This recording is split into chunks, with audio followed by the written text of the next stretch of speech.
Hi, this is Kevin at Tutor with the Best, and you're watching 1 Minute Math.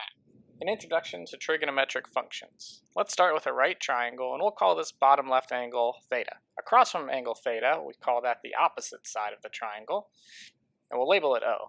Right next to angle theta, we'll call this the adjacent leg, and we'll label that as A.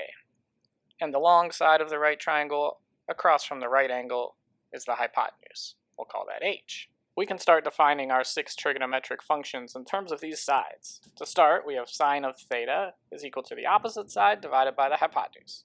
Cosine of theta is equal to the adjacent divided by hypotenuse. And the tangent of theta is just equal to the opposite side divided by the adjacent side. One way to remember these 3 ratios is with the phrase SOHCAHTOA, where each 3-letter phrase reminds us the trig function and the 2 sides it relates. We have 3 more trig functions known as the reciprocal functions. Cosecant is the reciprocal of sine, secant is the reciprocal of cosine, and cotangent is the reciprocal of tangent. Anytime I need to evaluate one of these 3 functions, I always refer back to SOHCAHTOA and then find the reciprocal.